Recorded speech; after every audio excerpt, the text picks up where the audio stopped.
Hey there, cats and kitties. This is SXE Blues, and what I'm bringing for you today is just a couple news stories here and there that I've found in some videos over the past few days, week, whatever, that I find interesting to do with some entertainment stuff like comic book movies and just some interesting stories and things of that sort that I hope my subscribers and viewers will think are interesting too. First, I wanted to mention the X-Men First Class trailers that just came out. They're called character trailers, essentially, and minute long, giving you an idea of some of the characters that we're going to be seeing in X-Men First Class. There's one for Banshee, there's one for Havoc, there's one for Beast, and I've also seen one for Mystique, although with the Mystique one, it's got a lot of the footage that you see in the Beast one, so I don't know if this one is, a fan mosh-up or what, but what I want to say about these is these are four characters that I am definitely intrigued by.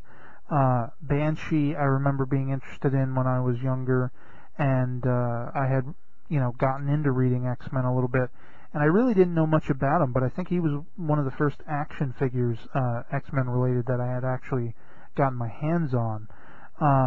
And I was always intrigued by his costume, the wings that are under his arms, kind of reminiscent to me to Spider-Man's webbing, the way he was drawn certain times back in the 90s, with sort of webbing armpits, so to speak.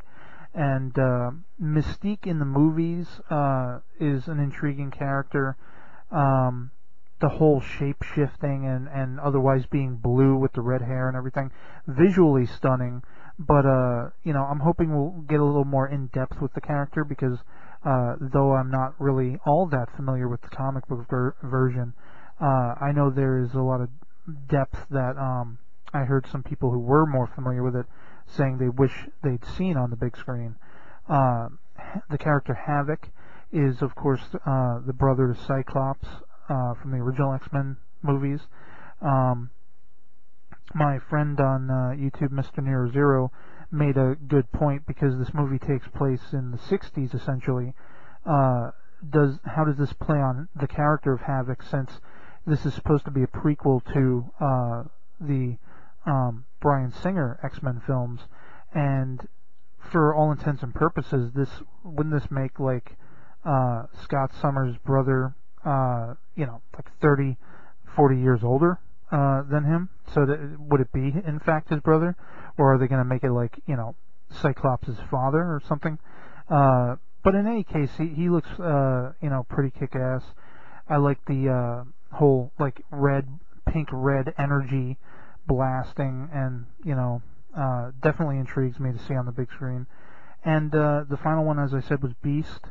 Always a fan favorite for me was Beast, and I remember picking up one of those reissues of the original X-Men #1, and I was always fascinated by the transition that Beast goes through from being sort of normal human looking to very beastly, very ape-like with the blue fur and everything. And this trailer suggests that we're going to see this transformation in the film, sort of a la a Incredible Hulk transformation. But it should prove interesting, and I'm definitely excited about this movie. I hope more people give the movie a chance, because the last couple of them, even though I did like X-Men 3, I didn't see the Wolverine movie, so I know that one left a really bad taste in a lot of people's mouths, and they might not want to jump on a new X-Men movie. But based on everything we've been seeing so far, it looks pretty killer, and YouTube links to those trailers will be below. Also, we got a trailer for Conan the Barbarian, the new sort of reboot, which I've mentioned on my channel before, and I'm really, really excited because we saw a heck of a lot more than we did in the teaser trailer with this new debut trailer.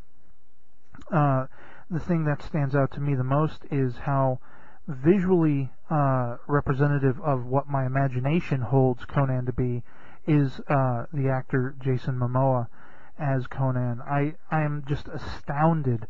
It's like if you've ever read any of the Conan Doyle, that would be Sherlock Holmes for those out there who are wondering, and not too big of a blunder. But in any case, the Robert E. Howard Conan stories, this cat Momoa really seems to have that visual essence about him, and so I'm definitely willing to give him a chance. I love the Arnold Schwarzenegger films, and as I've said in my previous video, I've liked some of the stories that I've been able to read, and this just looks action-packed and interesting. I love that we're going to have monsters, or at least one in any case, and we got some sword and sorcery, just on an epic level it looks like, and so yeah, I'm really excited about that. We also, rounding off our wonderful trailers, got a new trailer for Green Lantern, which is another one that I'm really, really psyched about.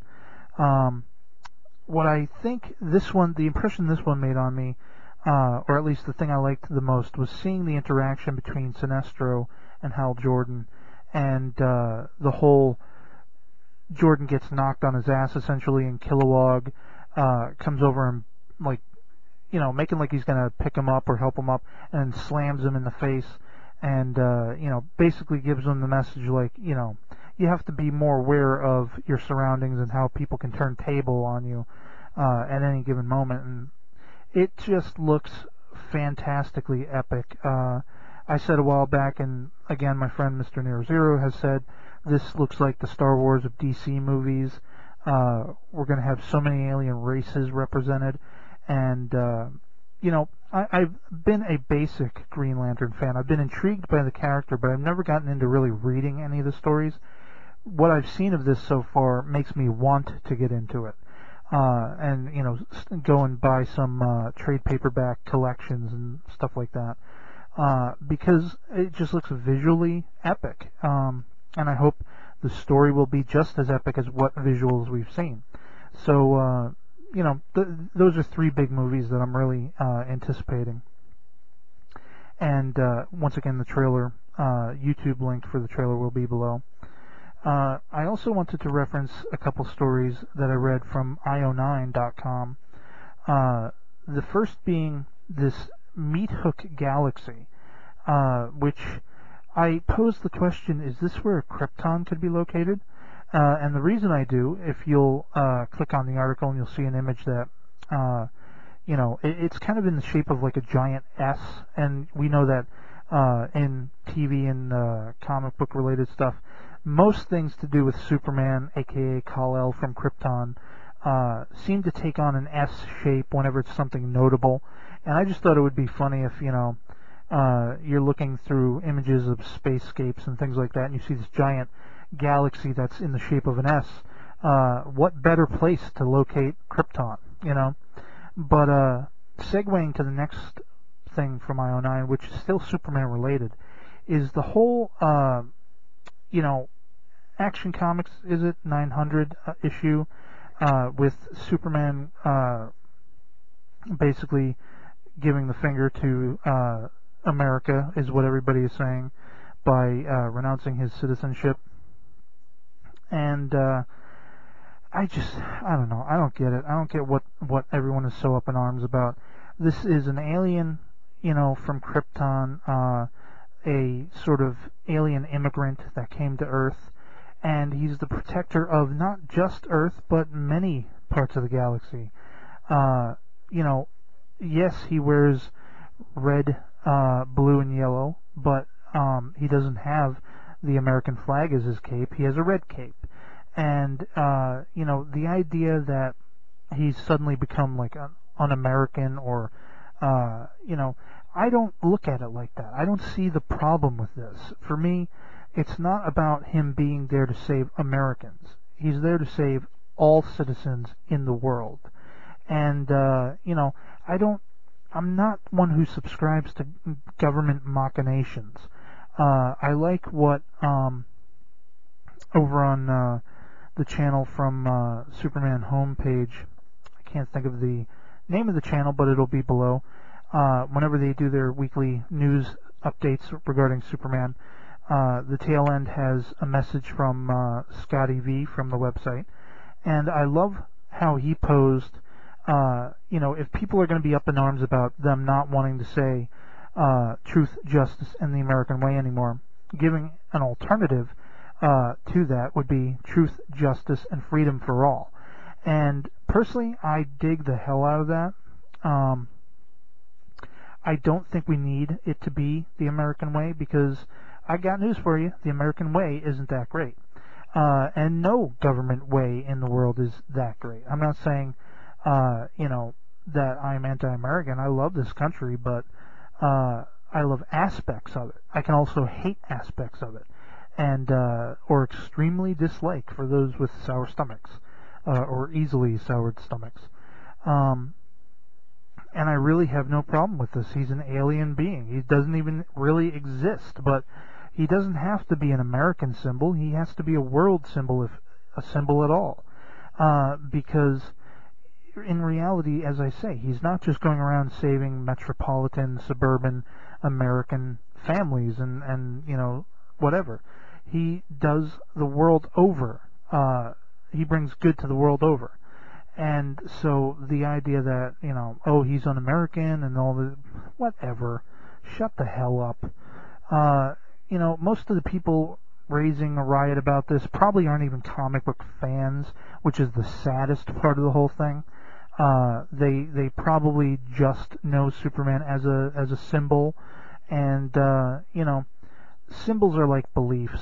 They are too set in their ways. They need to be more like ideas and thoughts and theories, things that can grow and evolve and shape and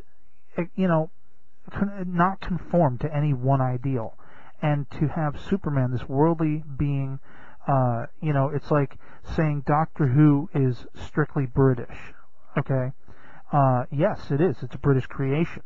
But the character is an alien. He saves universes. He saves planets and aliens and does all this good. To say he couldn't be more a worldly character, he'll go all around the world. He'll save as many humans as he can. He's done this before. Superman has done this before. What is the problem? Why does it have to subscribe to one ethic or one government or one political belief? It doesn't. And it's just completely cock and bull, if you'll excuse the language. But that story will be below as well.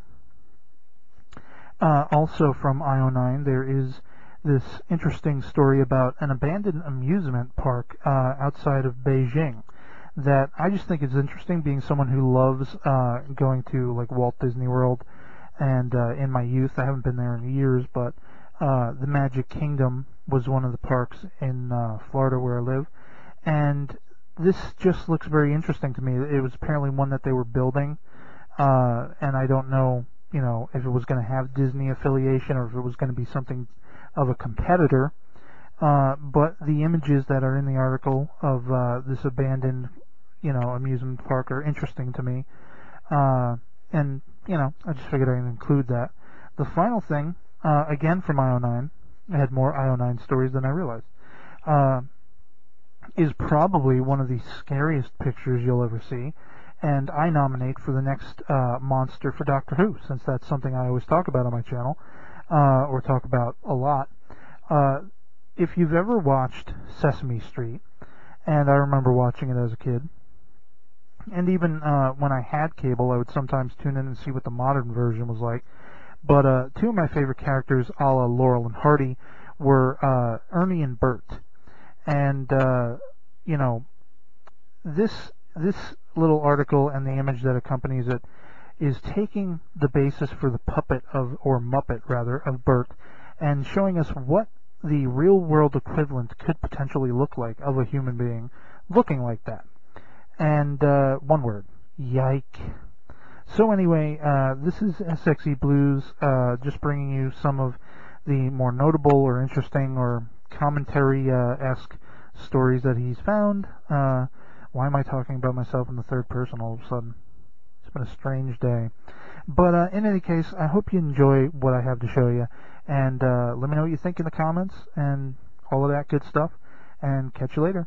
Peace.